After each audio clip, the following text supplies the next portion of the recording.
This is Jamey from Stonemeyer Games, and today I'm going to talk about my favorite mechanisms really, in Small World of Warcraft. I've played Small World in the past, both on the app and in person.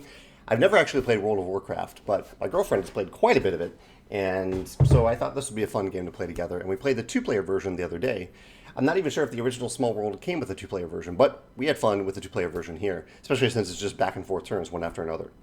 There are a couple mechanisms in this game that I really enjoy. Two of them are unique to this particular version of the game, one of which are the legendary artifacts. So there are all these little legendary artifact tokens, and depending on your number of players, you will randomly put some of them on the board at the beginning of the game face down.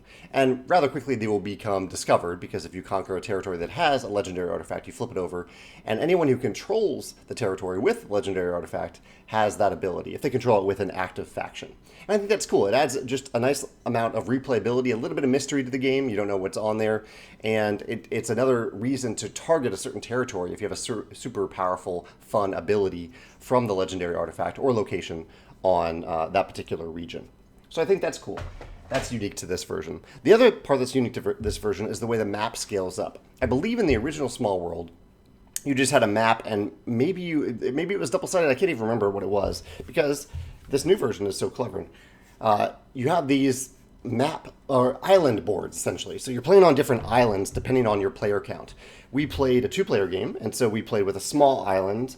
I'm not sure if that's a small island and a big island. So you randomly pick one, you randomly pick the side, and you put them down on the table. So a lot of variability there in terms of what's actually out of the table each game, and it scales really, really well.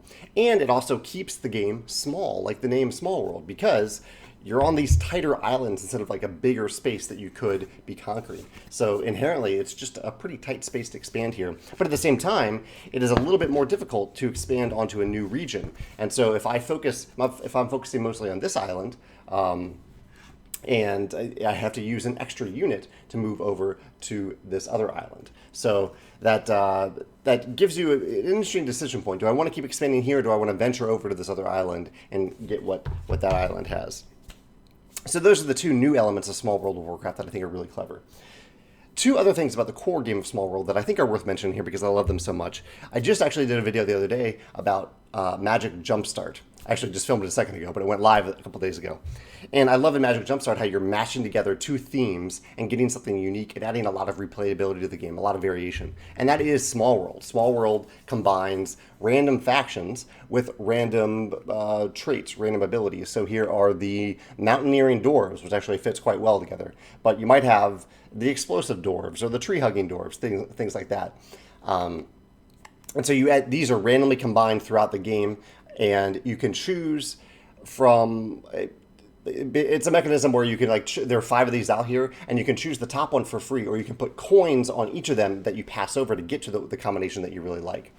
It's just a really clever way of combining two different abilities, and the numbers here tell you how many units that you actually get to start out with when you use this combination. I just love the variability this adds. The last thing I want to add is something more from a publishing production standpoint. I really like that Small World, I don't know if the original did this, but I love that this version includes reference guides for every player, because you tend to be looking at these a lot throughout the game. You're looking at different abilities, different factions. We were kind of relearning the game, so having the rules here was really helpful. Having the abilities for the artifacts was really helpful. It was just really nice to have an elegantly designed reference guide and to have one for every player instead of just one for the whole table. That's a really nice thing to do in a game if you are asking players to frequently reference a reference guide. So those are my favorite mechanisms in Small World of Warcraft.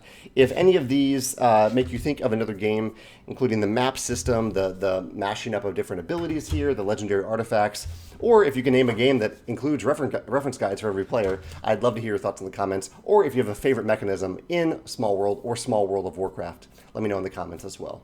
Thanks.